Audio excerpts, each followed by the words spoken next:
Hello बच्चों, मैं आपकी टीचर सुमन शर्मा एक बार फिर से अपने चैनल पर आप सभी बच्चों का स्वागत करती हूं और आशा करती हूं आप सभी बच्चे फिट एंड फाइन होंगे, हैप्पी होंगे।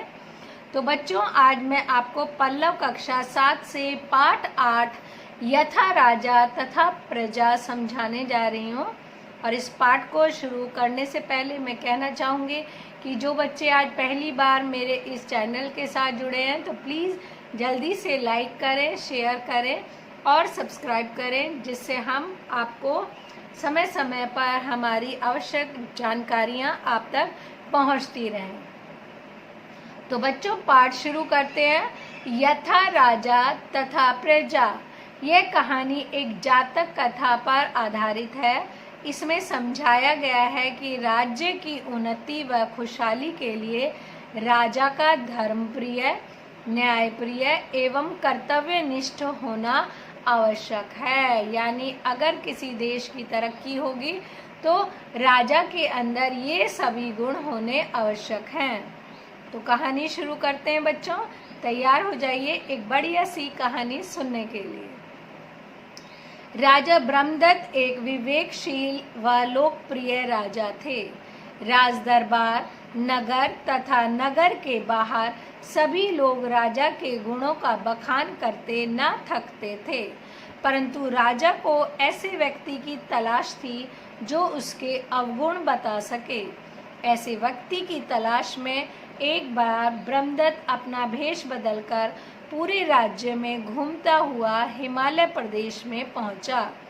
घने जंगलों और दुर्गम पर्वतों को पार करता हुआ वह हिमालय प्रदेश में स्थित महात्मा बोधिसत्व के आश्रम में पहुंचा। महात्मा जी को श्रद्धापूर्वक प्रणाम कर ब्रह्मदत्त आश्रम में एक और चुपचाप बैठ गया। महात्मा जंगल से पके फल लाकर खाते थे।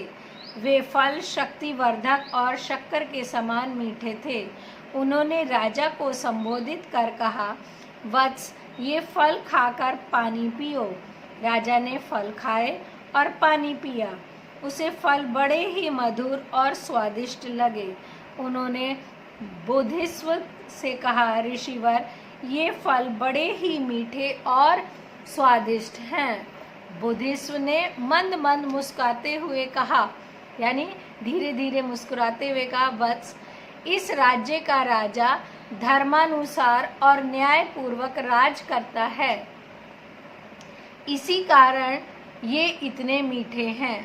राजा के अधर्मी होने पर मधु, शक्कर तथा जंगल के फल, कंदमूल आदि सभी कड़वे और स्वादहीन हो जाते हैं। केवल यही नहीं, सारा राष्ट्र कमजोर हो जाता है। राजा के धार्मिक और न्यायप्रिय होने पर सारा राष्ट्र शक्तिशाली और खुशहाली बना रहता है। ब्रह्मदत्त कुछ नहीं बोला। उसने अपना परिचय भी नहीं दिया। थोड़ी देर रुककर उसने बोधिसत्व को प्रणाम किया और अपनी राजधानी लौट आया। उसने मन ही मन में सोचा, महात्मा बोधिसत्व के कथन की परीक्षा करूंगा, अधर्म और अन्याय से राज करूंगा और देखूंगा कि बोधिसत्व की बातों में कितनी सच्चाई है। यानी महात्मा ने कहा, जैसा राजा होगा उसके वन, उपवन, जंगल में वैसा ही फल आएगा। अगर वो अच्छा होगा तो शक्कर की तरह मीठा होता चला जाएगा फल, और अगर वो अधर्मी होगा तो राष्ट्र भी कमजोर हो जाएगा, फल भी कड़वे हो जाएंगे। तो ब्रह्मदत्त ने कहा, मैं इसका टेस्ट लूँगा। वो अपने राजधानी में आ गया। राजा ने ऐसा ही किया। उसने जानबूझकर अधर्म व अन्याय का रास्ता अपना लिया। कुछ समय बीत जाने के बाद वह फिर बोधिसत्व के आश्रम में पहुंचा और उन्हें प्रणाम कर एक और बैठ गया। बोधिसत्व ने फिर पके फल ब्रह्मदत्त को खाने को दिए। राजा को वह फल बड़े ही कड़वे लगे। राजा ने फल थूकते हुए पूछा, ऋषिवर, ये इतने कड़वे क्यों हैं?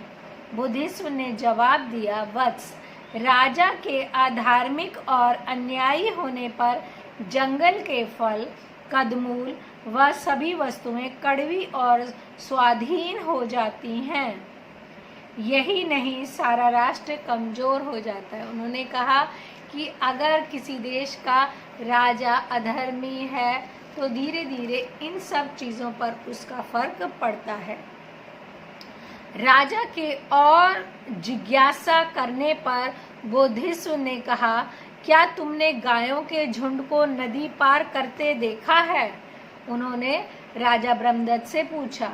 नदी पार करते समय सबसे आगे चलने वाली गाय यदि अपना मार्ग बदल दे तो अन्य गायें भी अपना मार्ग बदल लेती हैं। राजा भी अपने राज्य का नेता होता है। यदि वह टेढ़े मार्ग में जाता है, अधर्म करता है, तो उसकी प्रजा कुमार्ग पे चलने लगती है, यानी वो भी जनता भी बुराइयों की तरह चलने लग जाती है और अधर्म करने लगती है। राजा के अधर्मी होने पर राज्य दुख को प्राप्त करता है। इसी प्रकार मनुष्य में जो श्रेष्ठ होता है वही नेता माना जाता है। यदि वह धर्म का अनुसरण करता है तो उसके समाज के अन्य लोग भी धर्म का मान अपनाते हैं। कह रहे हैं कि जिस आदमी को मनुष्य चुनता है वो अपनों में श्रेष्ठ होता है, और यदि वो भी धर्म का पालन नहीं करता तो सारे लोग उसके पीछे पीछे अधर्मी बनते चले जाते हैं। बोधिसत्व की यह शिक्षा प्राप्त कर राजा ने अपना परिचय दिया। वह विनय पूर्वक बोला, महर्षि, मैंने ही पहले फलों को मीठा किया, फिर मेरे ही कारण वे कड़वे हो गए। अब फिर उन्हें मीठा करूँगा और कभी कड़वा नहीं होने दूंगा। यही मेरा संकल्प है। बोधिसत्व को प्रणाम कर ब्रह्मदत्त राजधानी लौट आया और न्यायपूर्वक राज्य करने लगा। उसका राज्य फिर से धन धान्य से लहरा उठा। जातक कथा। तो बच्चों, कैसी लगी आपको ये कहानी? चलिए एक बार इसके शब्दार्थ और आपको समझाती हूँ। विवेकशील यानी बुद्धियुक्त, बखान यानी बड़ाई, अवगुण यानी दोष, दुर्गम यानी जहाँ पहुँचना कठिन हो, शक्तिवर्धक यानी शक्ति को बढ़ाने वाला, जिज्ञासा यानी जानने की इच्छा, कुमार्ग यानी गलत रास्ता, श्रेष्ठ यानी उत्तम, धन धान्य यानी संपत्ति और अनाज। आई होप ये चैप्टर आपको बहुत अच्छे से समझ में आया होगा। एक बार आप पुनः इसे पढ़ें और समझें, आपको अच्छे से समझ में आ जाएगा। ओके बच्चों, बाय, टेक केयर।